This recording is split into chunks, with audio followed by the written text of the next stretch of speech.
A lot of you probably would describe it like I have before, like she's an asshole, she's mean, like she's cracking the whip. And I think we all struggle with our inner critic. I mean, it's something that's just in the back of our minds all the time and, rearing its ugly voice, so. Right, I have a fear that like I'm gonna lose everything I've built. I have before, and I had to start from scratch, and I did it again. I remember, because this really changed your life. Welcome to the Limitless Tribe, where two badass women build businesses, chase dreams, and keep it way too real. I'm Kat. And I'm Mel. We're the founders of Powerhouse Admins and the Limitless Tribe, and we're inviting you into the messy middle, the mindset shifts, and the CEO glow-ups you never see coming. Now let's get into it. Hey everybody, we have made it out of the group chat. We've made it past episode 1. Go us! This is episode 2, so it's official now. This is a thing. So welcome back. We're going to talk today about our inner critic. So if you're here listening to this video, you've probably have that. You've probably struggled with it, and you're just trying to figure out how to work with it a little bit better, right? A lot of you probably would describe it like I have before, like she's an asshole, she's mean, like she's cracking the whip, like it's very intense sometimes. So a lot of times it could look like imposter syndrome, letting you know always that you're not good enough, that you're not capable, that you're not skilled enough for whatever you're doing. It could be body image issues, just a lot of different things that we hear in our head that affects how we show up in life. So if you're here, you're in the right place. Hopefully this helps you. It was super helpful to me. And it's something that I really wanted to share. That's why it's important to me to have this one be the first episode, because it was life-changing. Yeah, and I think we all struggle with our inner critic. I mean, it's something that's just in the back of our minds all the time and, rearing its ugly voice. So I think it's an important topic to discuss. Absolutely. So for mine specifically, it's what I mentioned, right? But a big one is just I'm never, ever doing enough.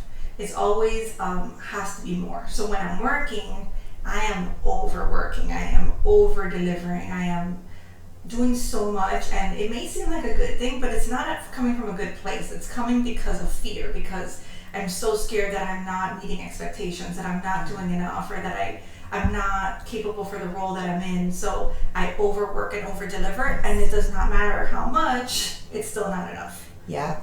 I feel the same way, and I had, imposter syndrome was big for me as well. First in corporate, right? So when I got the director role, do I deserve this? Why, how am I in this role? Am I doing enough? Am I showing up enough? Am I smart enough for this? And then, coming on board with you is, what am I doing? Like, I'm a deer in headlights. Do I deserve this? And how can I have this role and be effective, and just feeling like I'm never enough has been huge. And then the other one for me is always body image, right? So I struggled with that a lot. I've gotten a lot better, a lot of practice.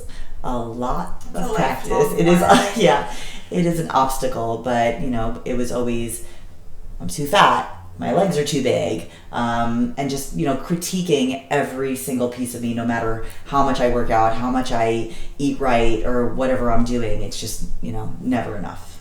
And little side note, what's funny about that is when we're going to go into it, what we're hearing is not reality, right? It's not true. So it's so funny because she's saying that, and before this video I'm like, I don't know what you do, but like the way that you're sitting is just like awesome. And I'm like, look at your leg, your leg's amazing. She looks so good, and she's seeing it like a bad thing. So we definitely see it through our insecurity filters, through the way we've grown up, just different experiences, but it doesn't mean it's really real. So I want to give kudos to where I learned this, and give you a little bit of feedback on that. So because I want to give them credit, and if you want to reach out to them. It's something called RRT. It's rapid resolution therapy. So it's not necessarily like talk therapy. It's more, the way I describe it to people is when you're in the problem, you're in it. You're in the weeds. It's hard to really see what's good, what's bad, what you should do. Things that are like clear signs or red flags, you just don't see them because you're in it. After the fact, it's 2020, hindsight is great. You're like, oh, I should have left that relationship a long time ago. How did I not see that? It's like obvious now. So what they do in RRT is they kind of take you from where you are now. They'll understand your problem, and then they take you and they give you another scenario. And the scenario has nothing to do with what you're talking about. So you really have to struggle to pay attention, because you'll talk about, like, let's say a relationship or the inner critic, and he'll say, okay, I got what you're saying. Think about a fridge, and your fridge and the kitchen, you're like, fridge. But it takes you out of your problem. You're following this story that he gives you. And after a bunch of steps of following, he ties it together to your problem. And now you kind of have that blessing of 20/20 vision and that hindsight. But even though you're in it, you can see it from like an outside perspective, and it helps you make that change a lot faster. So I haven't done any paid therapies yet, but there's some that they do where you join a class 7 to 9 p.m. on Mondays, and people just ask questions that are specific to them, and he'll address them. So somebody asked, I didn't even ask this one, but somebody asked about their inner critic, and this is what I've learned, right? This class I did was January 9th of 2023. I remember because this really changed your life. It did. I'm like, I have a bad memory. I don't remember like a lot of dates. You know, I'm bad with anniversaries, but that date was just like the date that everything changed. So let's start from the top. What is your inner critic, right? Sometimes we think it's like another person or another piece of us or something else that's being mean, but the first step is it's us, right? We are the inner critic. It's just another version of you. And it's your subconscious, and even though it doesn't seem like it, you know how it's being so mean, over a time it's very exhausting to deal with, but it's really just trying to help you. So you have certain goals, let's say at work, like to get to a certain role, same for me, moving up the corporate ladder, eventually starting a business. We have this goal, so your subconscious mind is just trying to help you get there. But it has bad programming, like old programming. So like a computer, you have to reset the software every so often, things like that. It just hasn't been reset since probably you were a child. And it collected information that wasn't necessarily yours. It came from society, it came from family, from school, and you've been just piling that on and making it your subconscious, even though it might not all align with you. So basically everyone's programming that has been, negative or however they took it, now you have been accumulating that over the years. Yes. So sometimes it's not even things that you would necessarily say, but you've heard it, you've picked up on it, or your parents said it, or somebody in school said that to you. And then if you're a parent, we're doing the best we can with where we are in the moment, yes. Right? So our parents, I always say, like, they were in a different place than we were. I think for our parents specifically, I think survival was number one. Yeah. Coming from a different country, so there wasn't all of this added work on themselves that they really got to do. They just needed to survive and then help us get to the point where we're thriving. So their skills were limited, but it's kind of across culture, society, and everything. So think of it this way. The way the programming is if your kid misbehaves, they get a timeout, maybe you punishment, maybe they're grounded, maybe you take away, their electronics. If in school they don't do well in a test, they get a bad grade. Yes. Right? If it's in society, if you were to shoplift, maybe you have to do some community service, maybe you get that on your record, it depends, right? Then if you continue to do that, it escalates, right? The point is not to make you feel bad or to ruin you or anything. The point is to help you, right? So when you punish your kids, you're not trying to be mean. You're trying to help them understand that this action has consequences and you want them to go in a different direction, right? Yes. You're trying to get them to be something else. Same with school. The point is you get a bad grade and it's supposed to make you realize, oh, I really need to learn this topic more. Yeah, I need to study more and I need to pay more attention. And maybe a tutor. Yeah. And then you are supposed to put more emphasis on it so that you could do better. Mm-hmm. But and then let's say for society, same thing, you're supposed to have these things happen so that you realize that what you did was bad and you don't continue in that path, right?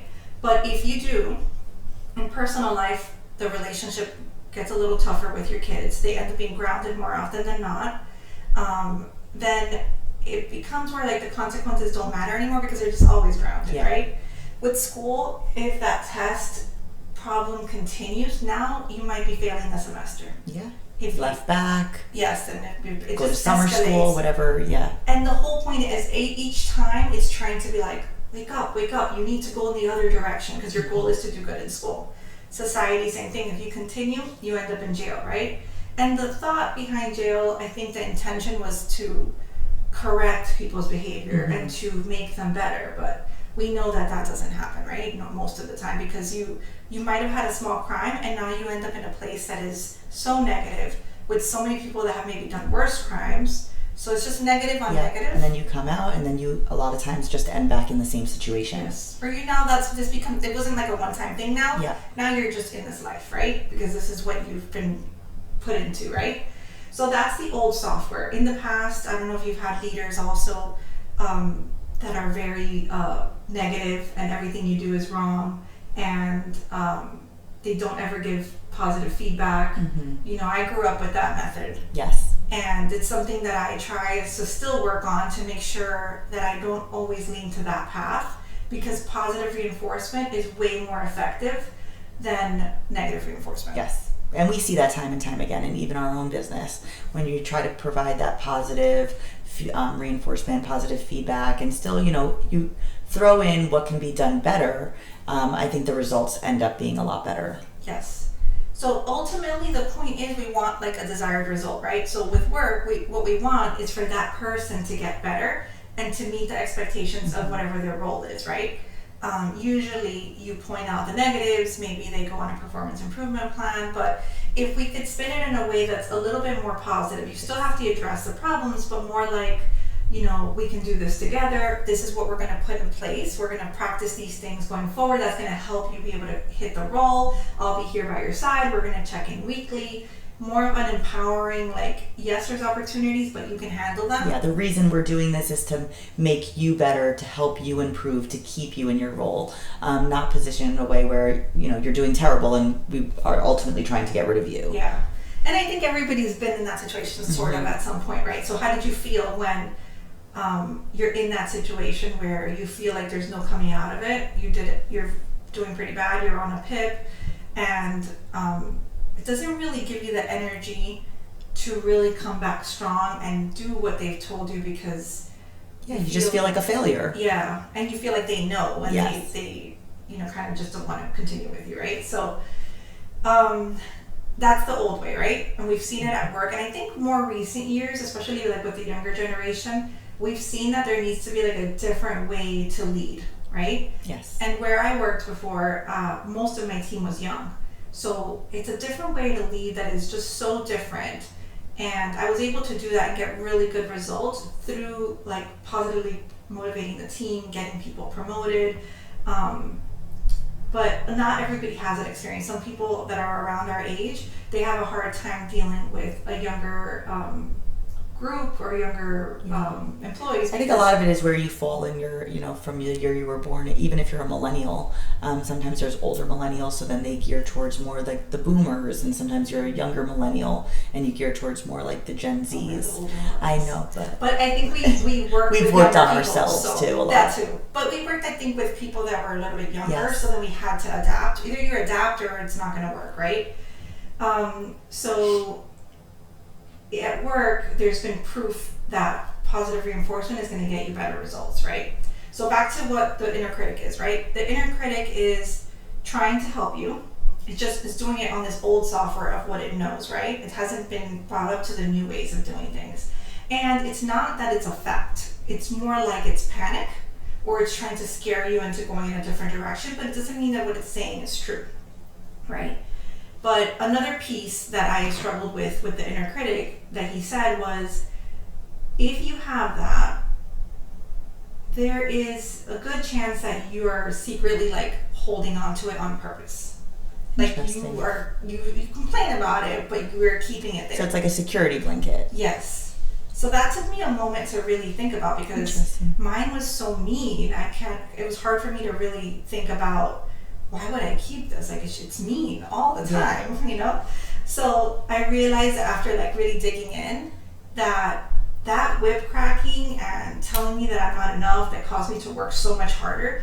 In my head, that is why I moved up so much in my corporate job. That's why I had all the promotions. That's why I did so well. Yeah, you felt like it was a motivator. It kept Yes. making you better. Yes, which it did. Yeah. Right. But so then my fear was, if I if I do drop this, am I going to be lazy? Yeah. Am I going to go backwards? Yes, like I'm going to lose all ambition because now I'm just having creative for whatever I do, and I'm just going to just not care. No goals, no ambition. This is seriously my thought, and I'm like, what if I let go and then I never accomplish anything again?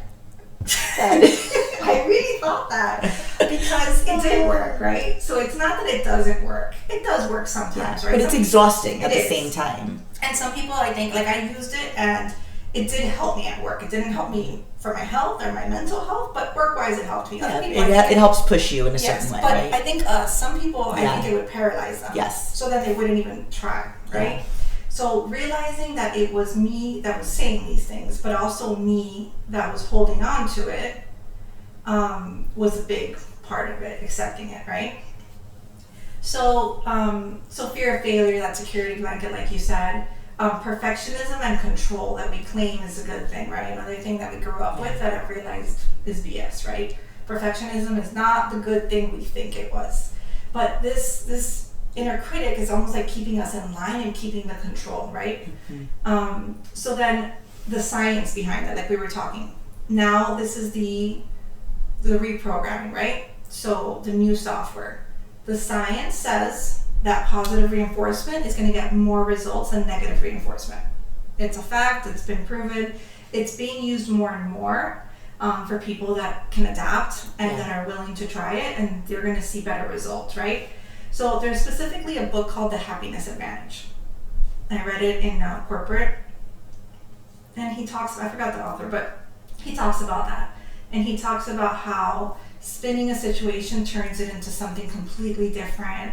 And it was a leadership book, and it was a book I learned a lot from, kept it in the back of my mind. Then there's another video on Netflix, I don't know if it's still there, it was a show called 100 Humans. And it was a show about kind of like testing statistics. I don't think I've ever seen this. It's really good. And they had 100 people, all different races, genders, ages, religions, sexualities, everything, right? Kind of trying to get the population. And then it tests biases, which is awesome, and things that we think we don't have but secretly are there. And they just did a bunch of things, right? But one of them was a video about positive reinforcement and negative reinforcement.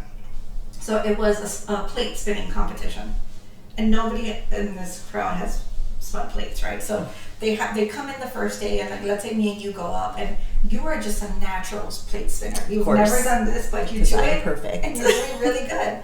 And then I am like really struggling because who's done plate spinning? It's just normal, right? But they're like, oh my god, like that is the worst plate. Did you even try? Like, but I'm doing it good? Yes. But the judges were like, that's terrible. Like, you're the worst person we've seen today. Like, you really need to... So they're messing with your head? Yes. Oh, Lord. And they're like, you really need... Like, I think one of the comments was, my dog could do better. It was really... Like, they were horrible, which is what our brain sometimes sounds like. Yeah. But it was funny because they were doing this on the good people. And then the bad people, they were like, wow. Like, for me, they'd be like, wow, that's amazing. Like, a little practice, you're going to be like the #1 plate spinner. Like, I'm surprised that you have such a natural, like, startup, like, knack for this. And that person felt great. Yes. But it's not just about how you feel, right? Yeah. Then this was like a practice round, and then they were going to come back the next day. Okay. So the next day, Mel is amazing at it, right? And then she comes back the next day, she's terrible. Yeah, because you broke me down. Yes. So, like, she just can't. It's terrible. And me, I don't know if I was as good as her, but I was way better than I was the day before because so interesting. I was boosted. And then they proved, like, that myth, right? It's like a Mythbusters kind of. Yeah. So these are two things I had seen before that I thought were amazing. But when he was explaining the inner critic and the bad programming and the new software, I was like, wow, like I do know for a fact that this is true. It makes sense. It makes sense for business, and I've been trying to apply that and to change and be better at that. So if it's true and it makes sense for business and it does have that effect, why am I not using that new, better method on myself, right?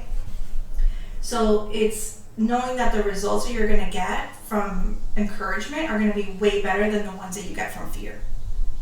And then the other thing he mentioned was, so when you're in this heightened mood where you're so stressed out because you're not doing enough, because you're not good enough, because everybody knows, because all these things, right? So he describes it like when you're running from a lion. When you're running from a lion, the only thing that needs to work is your body to run. Your mind isn't really thinking about strategy, about anything at a higher level. It's just on that like emergency mode. So if you stay in that stuck stress mode, you're not able to strategize on your business, to really think higher level, to... Yeah, you've paralyzed yourself. Yes, you're like, you just can't really think straight, right? So it's also a negative thing that is not helping you with reinforcing that inner critic, right? So now, how do we fix it, right? So we know the facts. We know that if you change, it is going to be better for your mental health, for your body, but also for your results, which is ultimately like the main thing that we that's want, the right? goal. Yeah.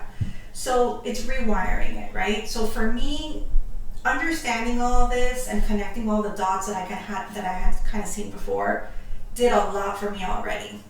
So I felt like a huge weight was lifted off my shoulder, right?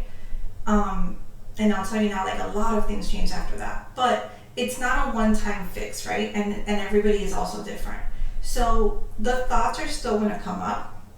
So it's about like rephrasing and building trust with your subconscious, with your inner child, and questioning, is this really true or am I just scared, right? So with this, you almost do it like with every thought.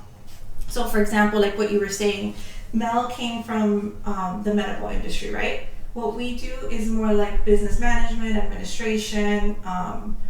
It's totally different industries, right? But management and leadership is the same really everywhere, right?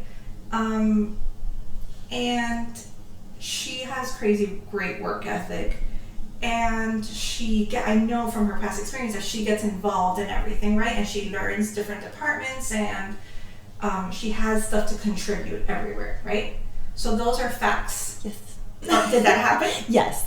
Okay, so when the thought comes up... Nice hearing it from you, though. But that's when you need to Yes. like think back to scenarios. So like when your mind says, I'm not going to be able to do this, and this is a totally different industry, and I don't know what I'm doing.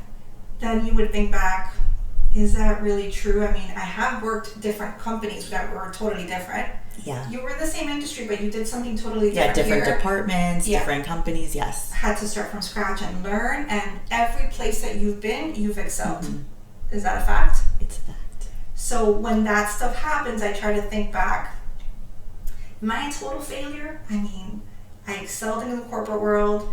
I made over 6 figures. I developed a ton of people. So I just try to, it's not to like brag on yourself, it's just the facts. Like those things did happen, right? I think I'm just having an aha moment right now. Good. I'm so, I could get people to learn this one thing. That does make sense. So like for the body, and I'm still working on this, right? Especially, Same. You know, I'm sure you guys can relate, but like the week before my period, it's excessive, right? Oh, yeah. So realizing that too. So even with the body issues, like you might not be at the goal where you want to be, right? And I know that you're working on that, but how many people tell you that you look good? Well, yeah, but in your Are brain, they all lying? Yes, in your brain they are. In my brain, at least, they're all lying. No one's telling me the truth, and they're just saying that to be nice. Not that they have to, But if they it's are. that many, I try to think if it's that many people versus me, they're probably right. Maybe. That's what I tell myself. It is, and I think for me with body image, I feel like I've come a long way, and obviously I still have a lot of work to do.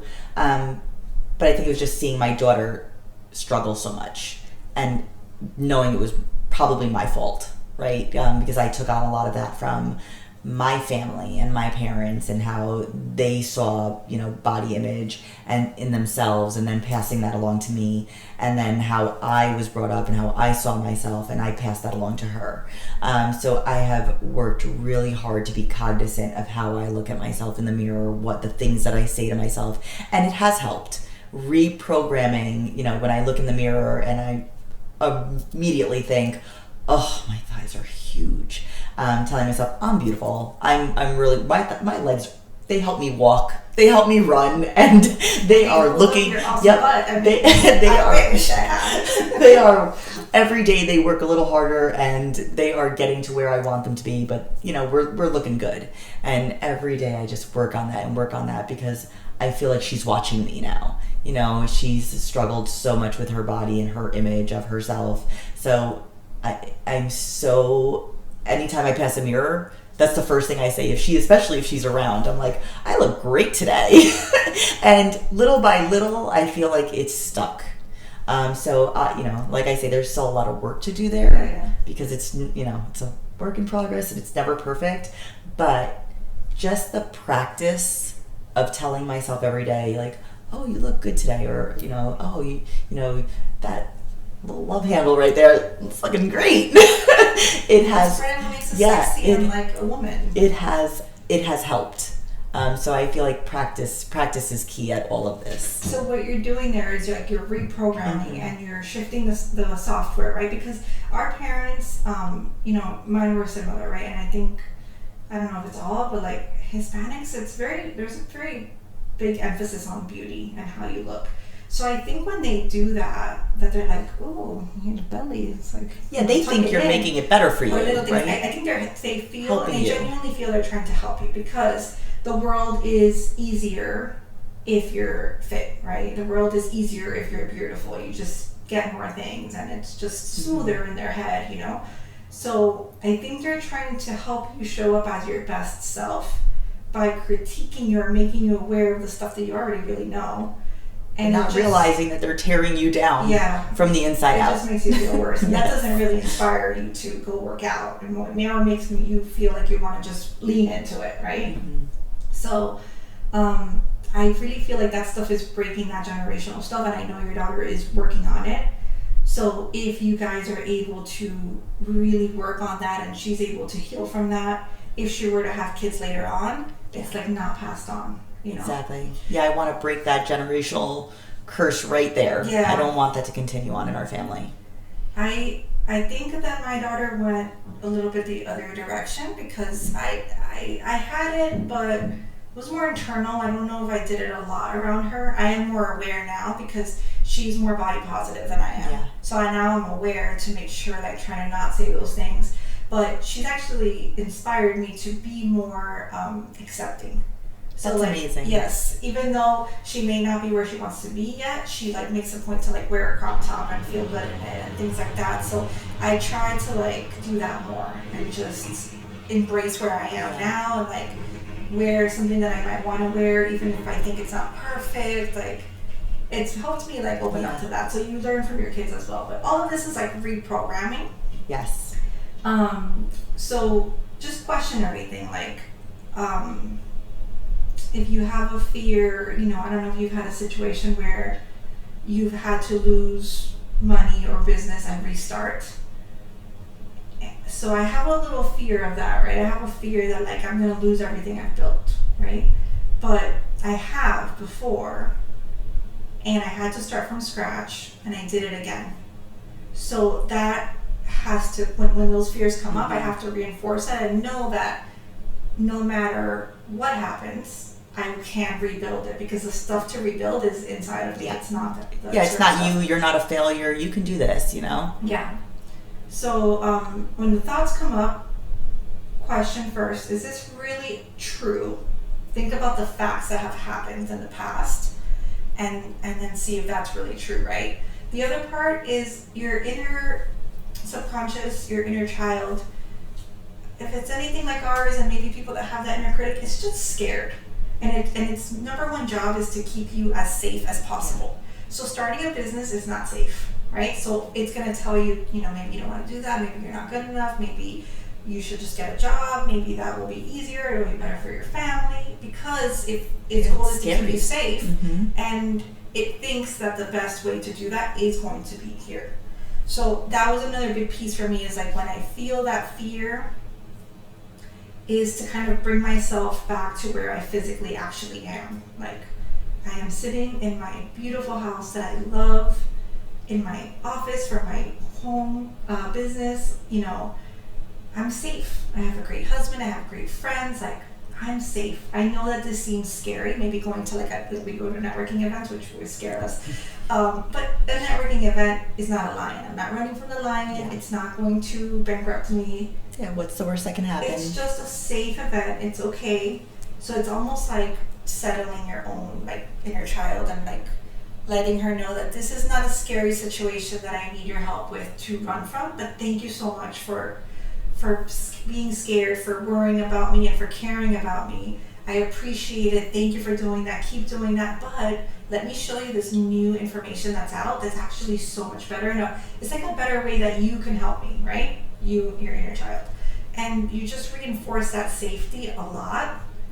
And then question the facts. Like, thank you for bringing that up, but that's not really true, right? This is what's true. We're safe here. We can move forward. Like an exercise.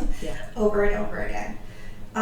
So that has been, so this happened, right? January 9th.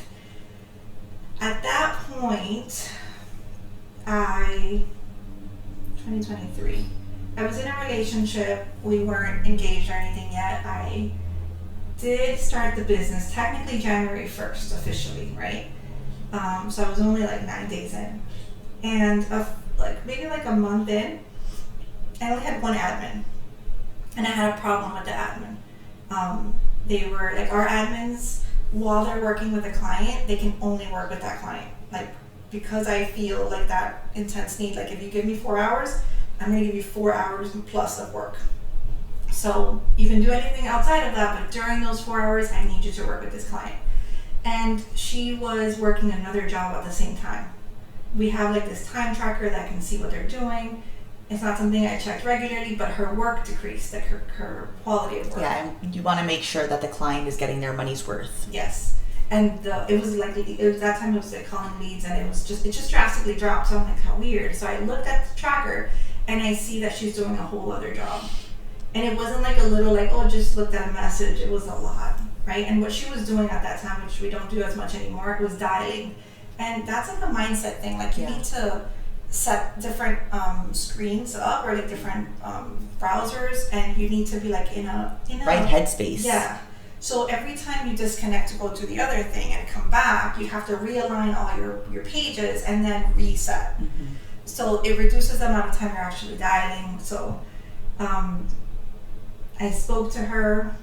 She ended up, it was part-time. She ended up choosing a full-time job and left. And I thought to myself, this was like the first problem I had in business, like 1 month in. And I thought, oh my God, maybe I can't do this. Like, this is too much. This is too hard. Maybe I'm just not meant to do this business. Yeah. This is my first business. So I just questioned it, and I was a little bit down on myself. And then I thought, no, that's not true. Like, as a business owner, your job is literally to have these problems and solve them and move forward. Yes. This is not going to be the last problem. I will have more. And I just need to resolve it and move forward. It does suck, but it doesn't say anything about me. It's just a change I need to make.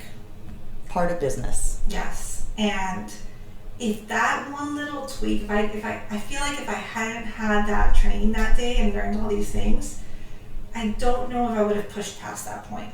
I don't know either, because I remember, I wasn't in the business at that time, but I do remember the text messages and, the voice notes of feeling like you just couldn't continue, you weren't sure, you were very down on yourself. And I remember once you took that RRT class, just such a switch and a change in your perspective and how you felt about business and yourself and what you could accomplish. Yeah, it was like... Yeah, it was night and day. Yes, I felt like everything I've actually done was more in the forefront. I don't know. Like, I could use those tools better. I don't know. And so that inner critic became more like a cheerleader. Like, no, you can do this. Like, it's supposed to have hard moments, and you can push past them. You can do this. You've done worse, like harder things. Let's keep going. So Yeah, and it catapulted you. yeah. It was like from that moment, you were like, oh, I got this. Yes. And I felt like the business just started growing from there. Yes, it's grown so much. Like that was me and one admin. We are now at Mel and I. It's like I think I counted the other day. I think it's like 32. Yeah. And we're bringing on 2 more people on Monday. So in like 2.5 years, right? We have a training department, a social media department. Like we have great growth, no debt. Like So imagine if you hadn't taken that ROT class and like yeah, that's what I restructured or rewired that thought, where you would be right now.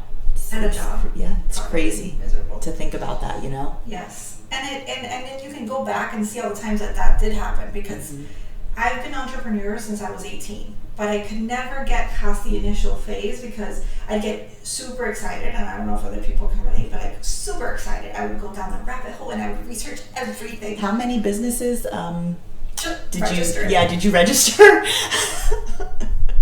I think I've registered like 3 or 4, and that was so in the beginning I didn't register them, right? I just thought them. Yeah.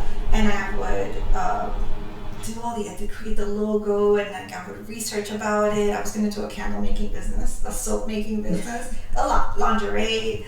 But every time after the initial excitement, as soon as it got to like the actual start this, I talked myself out of it. Yeah. Like nobody wants to buy this. You know, how am I going to market it? Yeah. Like, what if I don't make enough money? Like, what if I can't make the soap? Like, I don't know. And what if I do it wrong? And what if somebody complains? And then I would just, before the problem, I would create the problems. Before the problem actually happened, I would talk myself out of the business. Even this podcast, I was like, who's going to listen to this? Who's going to watch us? Who's going to listen to this? And Kathy's like, who cares? Yes. Who cares? That's right? how I think now. Yeah, exactly, that's how you think now. I'm still like, who's gonna want to listen to this? And she's like, who cares? Even if we have one person, if we have nobody, let's just do it. Let's just put ourselves out there. Yes. And that's why we're here. Because Kathy pushed me to do this, and she said, you know what? It doesn't really matter. It doesn't matter. This is something that I want to do, and we should just go for it. And if it helps one person, it helps one person. And So- you know, even if nobody listens, which I told you, like, it will help us. It'll help us, yes. Yes. It'll help me get out of my comfort zone, which is something that I've been trying to do for a while now. So that's why I'm in. Awesome. We all have another episode in the future about perfectionism. Yes. Awesome. So, All right. So as a reminder, just, reprogramming that inner critic takes time. So be gentle with yourself. You have to work at it. It takes practice. So put in the work, put in the practice, reprogram those thoughts. If it's something negative that you're thinking about yourself, rephrase it with a positive thought. We do have journal prompts that we offer as well. So if you're interested in those, fill out the description form below, and we can get those out to you. and it's free. Just a couple questions you can use to kind of help start this process. Yes. And before we wrap up, we're just going to give you some information and a sneak peek into our next episode, which will be talking about relationships. So going from chaos to calm, and how to be in your dream relationship and reclaim your future. So we're really excited about that. It's a topic that's dear to my heart and a lot that's gone on in my life. So if you like this episode and you know somebody that might benefit from it, please like it, subscribe, send it to whoever you think might benefit from it. And until next time, your life, your rules, no limits. Stay limitless.